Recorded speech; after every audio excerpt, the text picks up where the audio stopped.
Daniel Foster stood on stage accepting the Industry Innovator of the Year award with trembling hands and a grateful heart, believing his wife Lauren was cheering from the audience. But what he didn't know was that she was about to divorce him in front of 300 colleagues to marry his best friend Ethan Blake, who stood beside her with divorce papers already signed.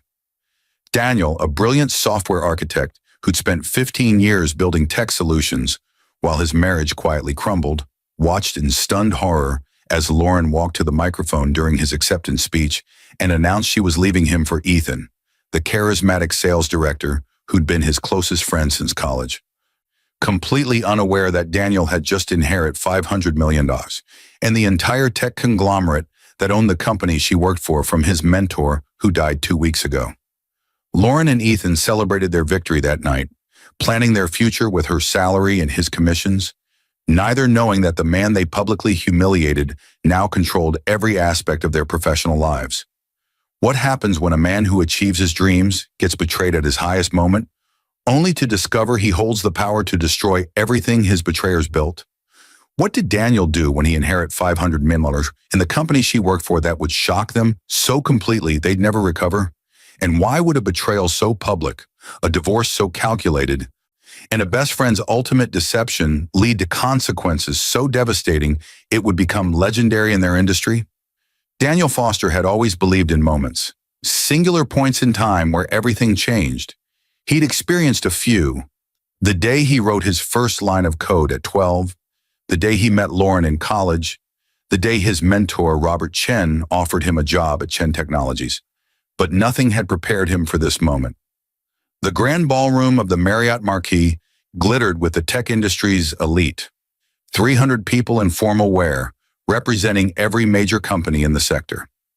The Technology Innovation Council's annual awards ceremony was the Oscar night of their world, and Daniel had won Industry Innovator of the Year for his work on adaptive AI systems that were revolutionizing healthcare diagnostics.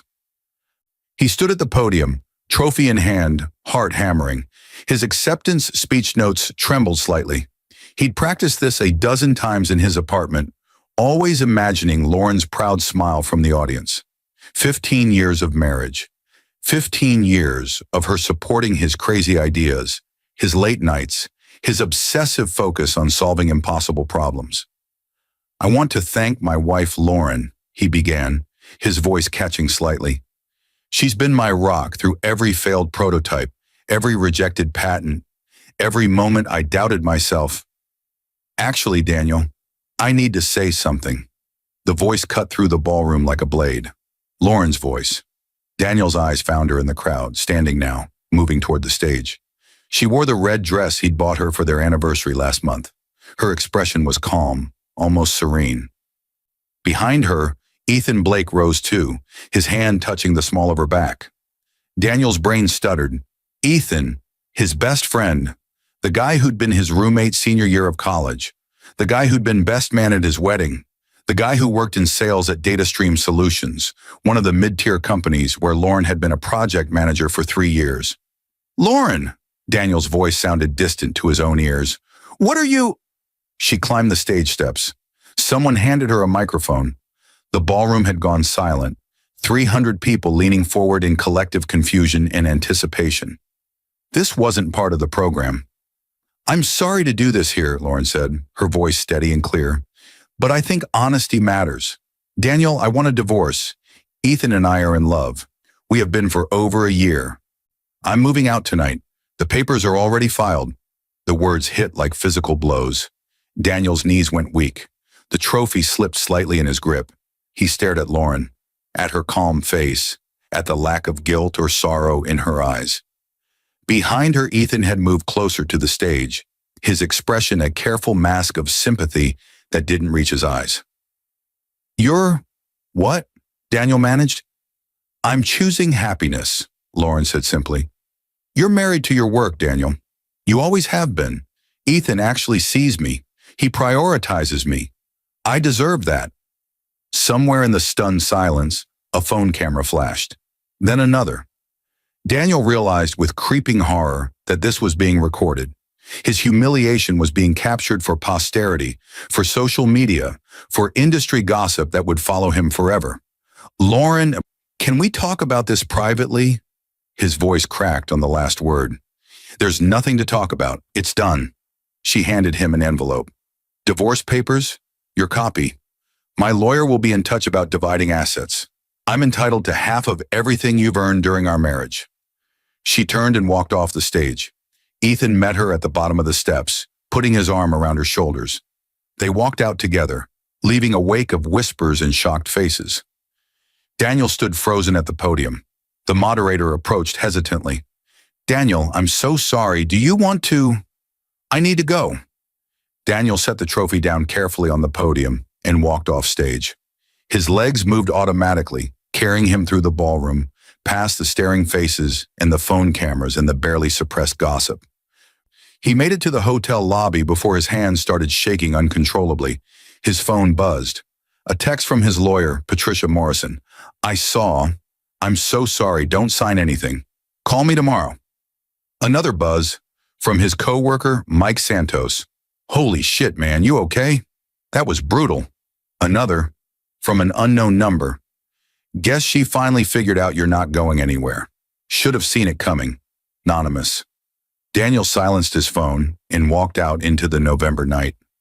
Cold air hit his face, sharp and clarifying. He started walking with no destination, just movement, just trying to process what had happened.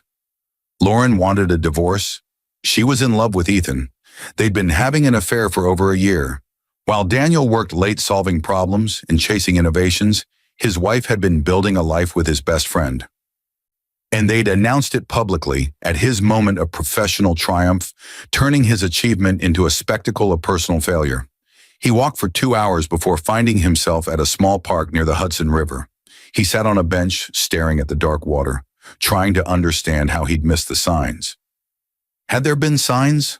Lauren's increasing distance, her complaints about his work hours, her sudden interest in going to DataStream's social events where Ethan would be. God. How had he been so blind? His phone rang. Not a text this time. A call from Patricia Morrison, his lawyer. Patricia, I can't talk right now. Daniel, I need you to come to my office tomorrow morning. 9 a.m. It's urgent. It's about Robert Chen's estate. Daniel's chest tightened. Robert, his mentor, the man who'd given him his first real job, who'd taught him everything about the industry, who'd become more of a father than his own distant dad. Robert had died 2 weeks ago from a sudden heart attack at 63. Daniel had been devastated, barely functioning. The funeral had been small, private. Daniel had delivered the eulogy with tears streaming down his face while Lauren sat in the back row checking her phone. What about the estate? Daniel asked. I can't discuss it over the phone. But Daniel, you need to come alone. Don't tell anyone about this meeting. Anyone. Do you understand? The intensity in her voice cut through his fog. Okay, 9 a.m. I'll be there. Good. And Daniel, about tonight, don't do anything rash. Don't sign anything Lauren gives you. Don't make any statements to anyone. Just come see me tomorrow. She hung up. Daniel sat in the darkness, replaying the night. The award, the public humiliation, Lauren's calm face, Ethan's careful sympathy, the flashing cameras, the whispers, and now this cryptic call about Robert's estate. He went back to his apartment, the one he'd shared with Lauren until tonight. Her closet was empty, her bathroom products gone. She'd moved fast, must have packed earlier today while he was at work. She'd planned this, timed it for maximum impact. Daniel slept on the couch, unable to face their bed. He dreamed of the ballroom, of Lauren's voice announcing the divorce over and over, of Ethan's hand on her back, of 300 faces watching his world collapse. Patricia Morrison's office occupied the 40th floor of a downtown skyscraper with views of the entire city. Daniel arrived at 8:55 a.m., exhausted and hollow. He'd seen the videos online. Someone had posted the ballroom footage. It was going viral in tech industry circles. Most brutal public divorce ever. Wife leaves tech innovator during award speech. The comments ranged from sympathy to mockery to speculation about what he'd done to drive her away. Patricia was a sharp woman in her 50s, steel gray hair and eyes that missed nothing. She'd handled Robert Chen's legal affairs for 20 years. She gestured Daniel into her office and closed the door firmly. "First, how are you holding up?" she asked. "I'm not," Daniel said honestly. "I don't understand what happened. I don't understand how I missed it. I don't—" His voice broke. Patricia handed him tissues. "Lauren's a fool. What she did was cruel and calculated, but we're not here to discuss her. We're here to discuss your future." She opened a thick folder on her desk. Robert Chen died 2 weeks ago. His will was very specific about when and how certain information would be revealed. He wanted you to have time to grieve before learning about your inheritance. But given last night's events, I think we need to accelerate the timeline. Inheritance? Robert was generous, but I never expected— Daniel. Patricia's voice was firm. Robert Chen was worth $537 million. He owned Chen Technologies outright. No partners, no shareholders. The company is privately held and valued at approximately $400 million. He also had personal investments, real estate, and liquid assets totaling another $137 million. Daniel stared at her. The numbers made no sense. Robert lived modestly. He drove a 10-year-old Volvo. He lived modestly because he believed wealth should be earned and used responsibly, not displayed. He built Chen Technologies from nothing over 30 years. He acquired smaller companies, invested brilliantly, and never went public because he didn't want to answer to shareholders who cared only about quarterly profits. Patricia slid a document across the desk. "Daniel, Robert left everything to you. The company, the investments, the real estate, all of it. You are now the sole owner of Chen Technologies and heir to his entire estate." The room tilted. Daniel gripped the desk edge. "That's not possible. He has family. He has a sister who's a multi-millionaire surgeon in Boston and told him years ago she didn't need his money. He has no children. He never married. You were the closest thing he had to a son. He told me once that you were the only person who understood his vision for what technology could do for humanity rather than just for profit." Patricia opened another file. "There's more. Chen Technologies owns controlling interest in 17 other companies, mid-sized tech firms that Robert acquired over the years. Do you know DataStream Solutions?" Daniel's blood went cold. "That's where Lauren works, and Ethan." "Worked. Past tense. Chen Technologies owns 63% of DataStream. As of this morning, you own 63% of DataStream. You are effectively Lauren and Ethan's boss, several times removed, but functionally in control of the company's direction and major personnel decisions." Daniel couldn't breathe. The irony was so sharp it cut. Lauren had divorced him publicly, claiming he was going nowhere, that Ethan offered her more stability and success. And now Daniel owned the company that employed them both. "Why didn't Robert tell me?" Daniel whispered. Patricia's expression softened. "He wanted to, but he was superstitious about it. He said if he told you, it might change how you worked, how you created. He wanted you to build your innovations because you love solving problems, not because you knew you'd inherit an empire. He planned to tell you on your 40th birthday. He died 6 months before that." She slid another document over. "This is a letter he wrote you. He updated it every year. This version is from 3 months ago." Daniel's hands shook as he opened the envelope. Robert's precise handwriting covered 3 pages. "Daniel, if you're reading this, I'm gone. I'm sorry I couldn't tell you this in person, but I hope you understand why I waited. You have something rare, genuine brilliance combined with genuine compassion. You create technology to help people, not to extract profit from them. That's increasingly rare in our industry. I built Chen Technologies with the same philosophy. Every company we've acquired, every investment we've made, has been guided by one question. Does this make the world better? Not richer, better. I need someone to continue that mission after I'm gone. That someone is you. You're inheriting money, yes. 500 million sounds like an impossible amount, but money isn't the point. The point is what you do with it. You're inheriting responsibility. The responsibility to keep building things that matter.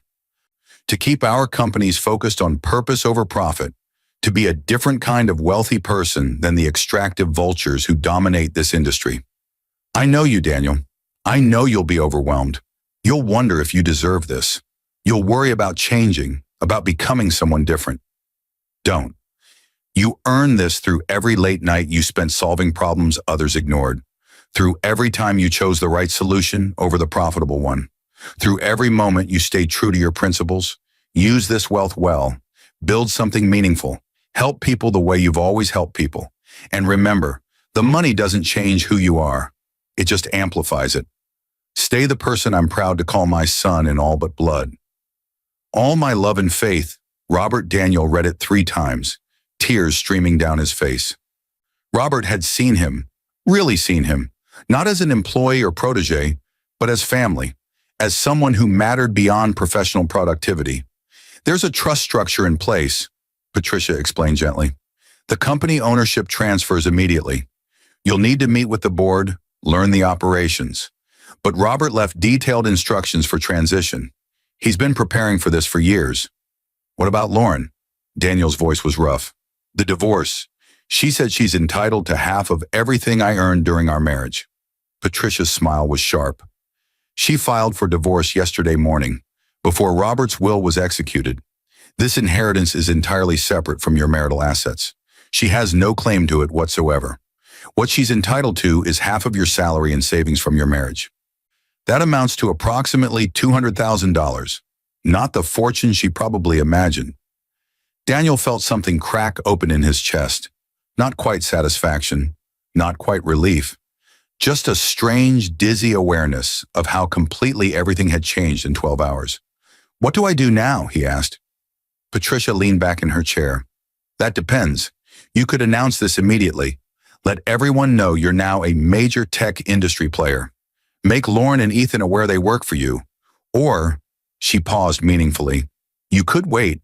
Watch what they do. See how they behave when they think you're just a humiliated, discarded husband with no power. Daniel thought about Lauren's calm face announcing the divorce, Ethan's sympathetic expression, the calculated cruelty of the timing. I want to wait, he said quietly. I want to see who they really are. Patricia nodded. Robert would approve. He always said the best way to understand someone's character is to observe them when they think they're winning. Daniel spent the next week in a strange fugue state. Publicly, he was the humiliated tech innovator whose wife had left him at his award ceremony. The story had spread beyond industry circles into mainstream media.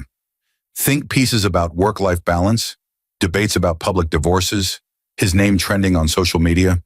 Privately, he was learning to navigate an entirely different reality. Patricia introduced him to Chen Technologies board, 7 people who'd worked with Robert for decades. They welcomed Daniel with warmth and respect, sharing stories about Robert's vision and explaining the company's structure. Chen Technologies was unlike any tech company Daniel had encountered.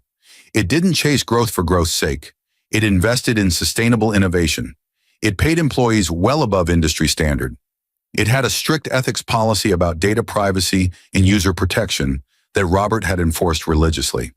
Your mentor was a rare man, said Margaret Brennan, the CFO who'd been with Robert for 23 years. He could have taken us public 10 years ago and made billions. He refused, said public companies serve shareholders, not principals. He kept us private so we could stay true to our mission. Daniel also learned about the 17 companies Chen Technologies controlled.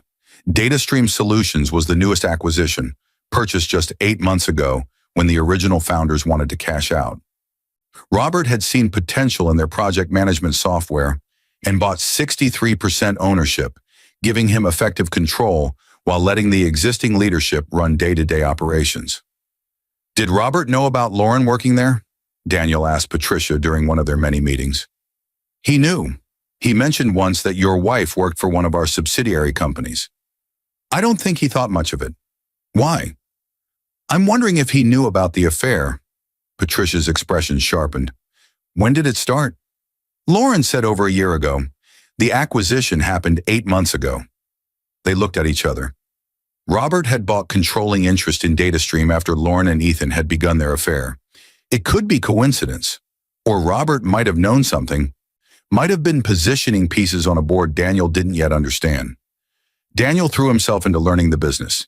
He met with department heads, reviewed financial statements, studied Robert's investment philosophy. The work was overwhelming but also grounding. It gave him purpose beyond the hollow ache of betrayal. His phone continued buzzing with messages, from colleagues expressing sympathy, from industry contacts awkwardly checking in, from strangers offering advice or criticism. He ignored most of them. Lauren's lawyer sent formal divorce paperwork. Patricia handled it, responding with careful legal precision. Lauren wanted half of Daniel's marital assets, plus spousal support. Patricia's counteroffer was brutally simple. Half of the actual marital assets, the savings account, the value of their modest apartment, Daniel's old car, total value approximately $200,000 to be split evenly. No spousal support since Lauren was employed and had left voluntarily. Lauren's lawyer responded with outrage. This wasn't what they'd expected. They clearly thought Daniel had more hidden assets, or that the award ceremony indicated greater wealth. Patricia stonewalled them with documentation proving Daniel's modest salary and limited savings. Ethan reached out directly, a text that made Daniel's stomach turn. "Hey man, I know this is weird, but I wanted to explain. Lauren and I didn't mean for it to happen. We just connected. You were always working, and she felt lonely. I hope we can still be friends eventually. You're important to me." Daniel stared at the message for a long time. The audacity was breathtaking. Ethan wanted absolution. He wanted Daniel to understand, to forgive, to eventually accept this betrayal as somehow inevitable or justified. Daniel didn't respond. 3 days later, another message. "I get that you're angry, but we're going to be around each other at industry events. Lauren and I are getting married next month. It would mean a lot if you could be mature about this. We both care about you." Daniel blocked the number. 2 weeks after the award ceremony, Daniel attended his first official board meeting as owner of Chen Technologies. The conference room was elegant but understated, filled with people who'd built their careers on Robert's vision. They treated Daniel with respect that felt both overwhelming and earned. "We're glad you're here," Margaret Brennan said. "Robert talked about you constantly. He believed you understood what we're trying to build. Technology that serves humanity, not extracts from it." They discussed quarterly reports, upcoming projects, ethical concerns about data usage. Daniel listened and learned, occasionally offering insights from his engineering background.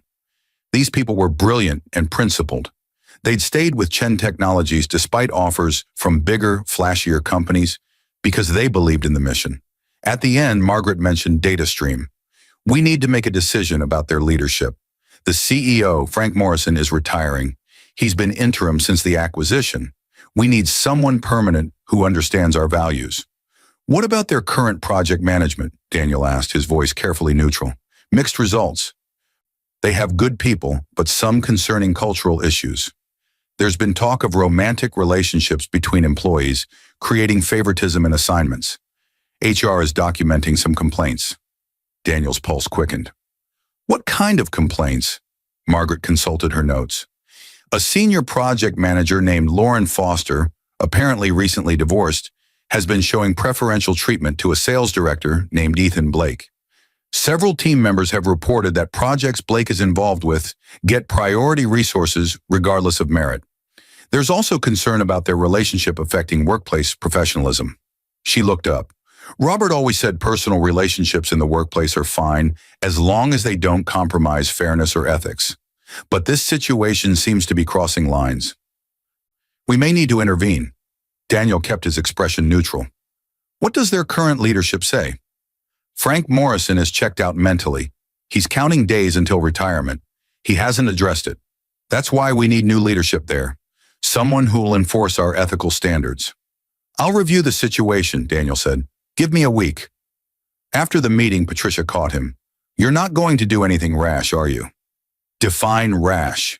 "Daniel," her voice was firm, "I know what they did to you, but Robert left you this company because he trusted your judgment and your character. Don't let anger compromise either." "I'm not angry," Daniel said, and realized it was true. The fury had burned itself out over the past 2 weeks. What remained was clarity. I'm just going to ensure our companies maintain ethical standards. That's my responsibility as owner, right? Patricia studied him. Just remember, the best revenge is building something they could never achieve. Daniel smiled slightly. That's not revenge. That's just success. He spent the next week immersed in DataStream's operations. He reviewed reports, read HR complaints, studied performance metrics. The picture that emerged was troubling but not surprising. Lauren Foster had been a competent project manager before the acquisition. After Chen Technologies took control, her performance became erratic.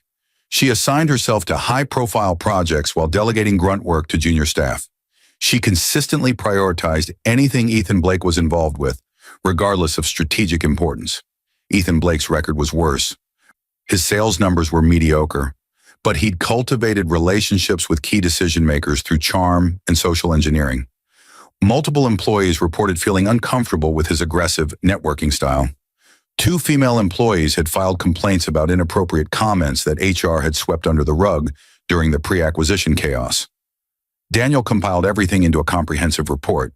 Then he called Margaret Brennan. "I've reviewed DataStream," he said. "We have significant leadership and cultural problems. I'm recommending we replace the interim CEO immediately with someone who'll enforce our ethical standards. I'm also recommending a full HR audit with particular attention to complaints that were dismissed previously. Do you have someone in mind for CEO? Janet Reynolds. She ran operations at our Seattle subsidiary for 5 years. She's brilliant, principled, and she doesn't tolerate favoritism or ethical violations." Margaret was quiet for a moment. "Janet's excellent, but she's tough. She'll clean house if she finds problems." "Good, that's what we need." "And if Lauren Foster and Ethan Blake end up being fired, then they end up being fired. If they violated our ethical standards, they face the same consequences as anyone else. I'm not going to protect them because of personal history. I'm not going to target them because of personal history. I'm going to let our standards and their actions determine their fate." Margaret's approval was audible. Robert would be proud. "Okay, let's move forward." Janet Reynolds accepted the CEO position immediately. She'd been hoping for a bigger leadership role and jumped at the chance. Daniel briefed her personally on the situation at DataStream, the ethical concerns, the documented complaints. "I want a clean company," he told her. "Not a punitive purge. Just accountability, fair treatment, merit-based advancement. The things Robert built this company on." Janet nodded. "I'll start with a full audit. Anyone who's violated policies faces consequences. Anyone who's doing good work gets supported. No exceptions based on politics or personal relationships." "Perfect." Janet started at DataStream the following Monday. Daniel heard about it secondhand through company communications. She introduced herself at an all-hands meeting, outlined her expectations, and announced a comprehensive HR audit to ensure the company met Chen Technologies' ethical standards. Lauren texted him that night. "Did you know about the new CEO at my company? This Janet woman is interviewing everyone and reviewing all our projects. It's incredibly disruptive." Daniel didn't respond. 2 days later, "Janet Reynolds is asking invasive questions about my relationship with Ethan. This feels like a witch hunt. You don't have anything to do with this, do you?" Daniel blocked her number 2. The following weeks were revelatory. Janet's audit uncovered exactly what Daniel had suspected: systematic favoritism, dismissed complaints, and a toxic culture that rewarded personal relationships over performance. She interviewed dozens of employees, reviewed years of records, and built an airtight case for necessary changes. She called Daniel with updates. "It's worse than we thought. Lauren Foster has been using company resources for personal projects. Apparently, she's been planning her wedding on company time, using company software licenses for her personal event planning. Ethan Blake has multiple documented instances of inappropriate behavior toward female colleagues that were ignored because he brought in some big sales. What are you recommending?" "Termination for both, with documentation supporting the decisions. They violated multiple policies. But Daniel," Janet paused, "I know your history with them. I want to be absolutely certain you're comfortable with this.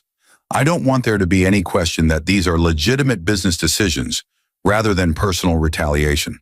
"Show me everything," Daniel said.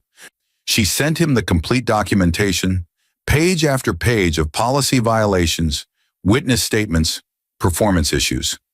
It wasn't borderline, it was clear-cut.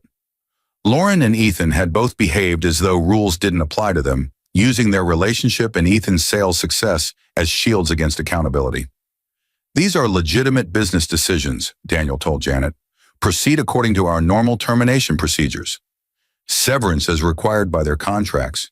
Professional references limited to dates of employment and job titles. No personal animosity, just enforcement of standards. Understood. Janet terminated them both on a Friday afternoon. Professional, documented, done by the book. They had 2 weeks severance and were escorted out immediately, as per company policy, for terminations involving ethical violations. Daniel heard about it through the company network. He felt nothing. No satisfaction, no relief. Just a quiet sense that justice had been served by systems rather than personal vendetta. Lauren called from a number he hadn't blocked. He answered on the 5th ring. "You did this." Her voice shook with fury. "You got me fired. You used your connections or your influence or whatever, and you got me fired." "I didn't get you fired, Lauren. Your own behavior got you fired, using company resources for personal projects, showing favoritism based on your relationship with Ethan. That's not my influence. That's your choices. This is revenge. For the divorce. For the divorce you announced publicly at my award ceremony? The divorce where you humiliated me in front of 300 people? That divorce." Daniel's voice was calm. "Lauren, I haven't done anything to you. I've been building my career and my life. You're facing consequences for your own professional conduct. That's not revenge. That's just reality. Ethan said you must have connections, that someone's protecting you." Ethan was fired for multiple documented instances of inappropriate workplace behavior. Did you know about those complaints? The women who reported feeling uncomfortable? Or did you just ignore that because he was your partner? Silence. "I'm not your enemy," Daniel continued. "I'm not spending my energy thinking about you at all. You made your choices. You have to live with them. I'm making mine." He hung up. His phone rang again immediately. Ethan this time. "You can't do this," Ethan snarled. "I know you're behind this. You pulled strings because you're bitter about Lauren." "This is pathetic. I didn't pull any strings. I don't work at your company. I don't know your CEO. I've been focused on my own work." "Bullshit. This is too convenient. We embarrass you and suddenly we're both fired?" "You were fired 6 weeks after embarrassing me, during which time an independent HR audit documented multiple policy violations by both of you. That's not convenience. That's consequences. I'm going to fight this. I'm going to sue. I'm going to..." "You're going to do what your severance contract allows you to do, which is very little. You violated workplace ethics policies. You created a hostile environment. You showed favoritism based on personal relationships. All of that is documented by witnesses who aren't me and weren't influenced by me. So sue if you want. But you'll lose, and you'll burn any remaining professional reputation you have in the process." Daniel hung up. Block that number too. He sat in his apartment, the one he still hadn't really made his own after Lauren left, and felt the weight of the past 6 weeks settle over him. His wife had publicly divorced him. His best friend had betrayed him. He'd inherited $500 million and become owner of a tech conglomerate. His betrayers had been fired not through his revenge, but through their own failures. And he felt empty, not satisfied, not triumphant, just empty. His phone buzzed. Patricia Morrison. "I heard about data stream. Professionally handled. Robert would be proud."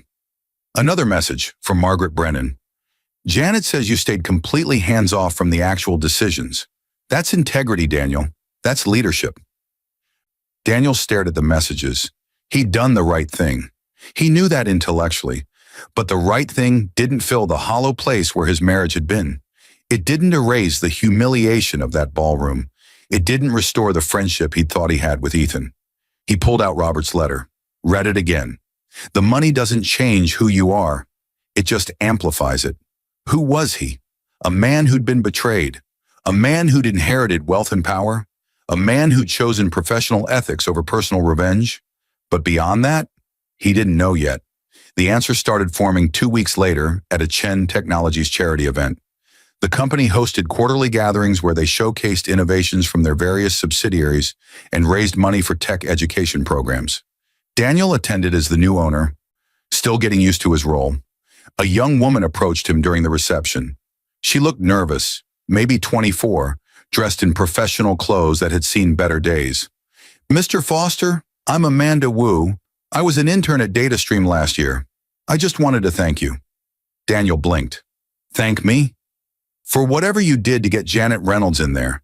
She's cleaning up a mess that's been toxic for years. Ethan Blake," Amanda's voice dropped. "He made comments to me when I was an intern. Nothing I could report because I was afraid of retaliation. But he made me feel unsafe. When Janet started investigating, I finally felt like I could speak up. She actually listened. She believed me." "I'm sorry you went through that," Daniel said quietly. "You inherited the company, right? From Robert Chen? He spoke at my college graduation. He talked about building technology that serves people rather than exploiting them. It inspired me to work in tech. I wanted to be part of companies like that, but DataStream under the old leadership wasn't living up to those values. Now with Janet in charge, it feels like it could." After Amanda walked away, Margaret Brennan appeared at Daniel's elbow. "That's the 4th person tonight who's thanked you for changes at DataStream. The employees there are relieved. They've been dealing with that toxic culture for years." Daniel felt something shift in his chest. Not satisfaction exactly. Purpose, maybe. "Robert left me this company to continue his mission," he said slowly. "Building things that matter, creating workplaces that treat people well, using wealth as responsibility rather than power." "Exactly. I've been so focused on not being vindictive that I haven't thought about what I should be building instead." Margaret smiled. "Now you're thinking like an owner." Over the next month, Daniel threw himself into that question. What should he build? He met with leaders across all 17 subsidiary companies. He learned about their innovations, their challenges, their aspirations. He discovered that Robert had created a network of purpose-driven tech companies, all working towards similar goals. Better healthcare, more sustainable infrastructure, more ethical data practices. Daniel started thinking bigger. What if they coordinated more intentionally? What if they shared resources and innovations? What if they created an alternative model for how tech companies could operate? He pitched it to the board.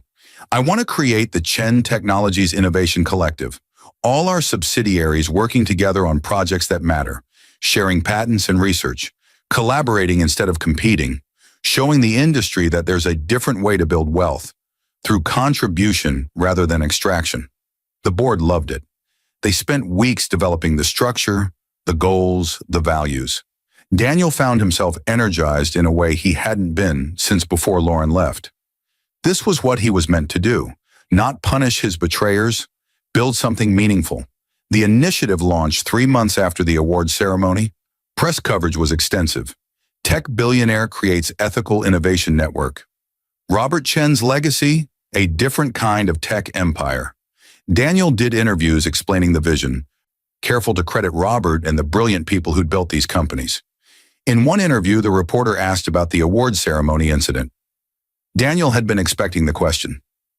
"That was a difficult night," he said honestly, "but it also clarified things for me.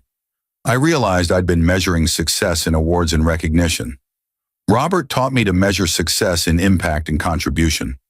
I'm grateful for that lesson, even though it came painfully." "Do you have any contact with your ex-wife or former best friend?" "No, and that's fine. They're building their lives. I'm building mine. I wish them well, but we're not part of each other's stories anymore." The interview went viral, not because of the drama, but because of the grace. People responded to Daniel's refusal to be bitter, his focus on building rather than destroying. Lauren saw it. She sent an email from a new address he hadn't blocked. "Daniel, I saw your interview. I want you to know I'm sorry for how I handled things. The timing was cruel. I was angry and hurt, and I wanted you to feel what I'd been feeling for years, invisible and unimportant. But watching what you've built, seeing how you responded to everything, I realized I was wrong about you. You were never going nowhere.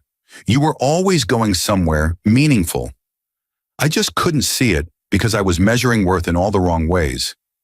I don't expect forgiveness, but I wanted you to know I'm sorry." Lauren Daniel read it twice.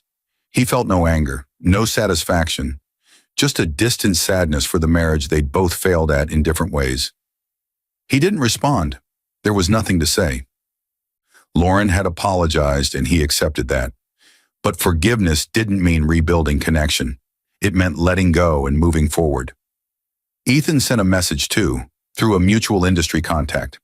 "Tell Daniel I'm sorry. I was jealous of him for years. His talent, his integrity, his relationship with Robert Chen. I convinced myself that taking Lauren was winning, but I lost the only real friend I ever had, and I deserve that. I hope he builds something incredible." Daniel appreciated the honesty. He sent back a simple message. "Thank you. I hope you build something meaningful too." And he meant it, not because he forgave everything, but because holding on to bitterness would poison what he was building. 6 months after the awards ceremony, Daniel stood in a different ballroom. This one was filled with students from underfunded schools who were receiving tech education scholarships from the Chen Foundation, a new nonprofit Daniel had established using part of his inheritance. 50 students, grades 6 through 12, all passionate about technology and hungry for opportunity. Daniel had spent the afternoon talking with them, answering questions, listening to their ideas. These kids reminded him of himself at their age, brilliant and curious but lacking resources. One student, a 13-year-old girl named Maya, asked him, "What's the most important thing about being successful in tech?" Daniel thought about the past 6 months, the betrayal, the inheritance, the choices he'd made about who to become. "The most important thing," he said slowly, "is knowing why you're building what you're building. Technology is just a tool. What matters is whether you use it to extract from people or contribute to them, to take or to give, to concentrate power or distribute opportunity. How do you decide which kind of person to be? You decide every day with every choice. When you get power, whether it's money or influence or just knowledge, you decide whether to use it selfishly or generously, whether to punish people who hurt you or build things that help people, whether to become bitter or better." Maya nodded seriously. "What did you choose?" Daniel smiled. "I'm still choosing, every day, but I'm trying to choose better." After the event, Patricia found him. "Robert would be so proud," she said quietly. "You've taken what he built and amplified it. Not just the business, but the values. I had a good teacher. You also had character he recognized and trusted. Don't minimize that." Daniel looked around the room at the students and their families, at the opportunities being created, at the impact of choosing contribution over revenge. "Lauren told me once that I was married to my work," he said. "She meant it as an insult, but she was right, just not the way she thought. I am married to this, to building things that matter, creating opportunities for people, using whatever resources I have to make a difference. That's not a flaw, that's purpose." Patricia smiled. "And it's a better marriage than you had before?" Daniel laughed. "Definitely more fulfilling." His phone buzzed. An email from the Technology Innovation Council, the organization that had given him the award that fateful night. They wanted him to speak at next year's ceremony about building ethical tech companies. Daniel accepted immediately. He'd stand on that stage again, but this time he'd speak about what really mattered. Not awards or recognition, impact and contribution. The difference between building wealth and building legacy. He'd been betrayed at his highest moment, but that betrayal had clarified who he was and who he wanted to become. Not bitter, not vengeful, just purposeful. And that was worth more than revenge could ever be. 1 year after the awards ceremony, Daniel stood in his office at Chen Technologies headquarters. The walls were covered with photos, students receiving scholarships, teams launching innovations, employees celebrating ethical company achievements. Margaret knocked and entered. "The data stream transition is complete. Janet's turned it into one of our strongest subsidiaries. Employee satisfaction is up 70%. Productivity is up 45%. Turns out when you treat people ethically and remove toxic influences, they thrive." Imagine that, Daniel said dryly. Also, you got an invitation. Margaret handed him an envelope. It's from Lauren. Daniel opened it. A wedding invitation. Lauren and Ethan were getting married. Finally, after their engagement had been delayed by their terminations and subsequent job searches. Are you going? Margaret asked. No. Daniel set the invitation aside. But I'll send a gift. Something thoughtful. A book about building healthy relationships or ethical business practices. He smiled slightly. I'm not being petty. I genuinely hope they figure out how to build something good together. You've grown a lot this year. I've had a lot of practice choosing who I want to be. After Margaret left, Daniel pulled out Robert's letter one more time. He'd read it hundreds of times now, but it still grounded him. Use this wealth well. Build something meaningful. Help people the way you've always helped people. And remember, the money doesn't change who you are. It just amplifies it. Daniel had been amplified, not into bitterness or revenge, but into purpose and contribution. The betrayal had hurt. The public humiliation had been excruciating. But those things had forced him to choose. Would he let pain make him cruel or let it clarify his values? He'd chosen clarity, grace over revenge, building over destroying, purpose over bitterness. And in choosing that, he'd built something Lauren and Ethan could never take from him. A life that mattered beyond personal victories or public recognition. A legacy that would outlast any individual betrayal. He looked at the invitation again. Thought about that ballroom, that moment when his world had shattered publicly. That night had been his lowest point, but it had also been his liberation. Liberation from a marriage that wasn't working, from a friendship that was hollow, from measuring his worth by other people's approval. Now he measured his worth by his impact, by the students he helped, by the ethical companies he built, by the opportunities he created, by the person he chose to be when he had the power to be anything. Daniel Foster had been betrayed, humiliated, and abandoned at his moment of professional triumph. And he'd responded by becoming exactly who his mentor always believed he could be. A man who used wealth as responsibility, who chose grace over revenge, who built legacy over victory. Lauren and Ethan had gotten married at their wedding, but Daniel had gotten something better, purpose, and that was worth more than any revenge could ever be.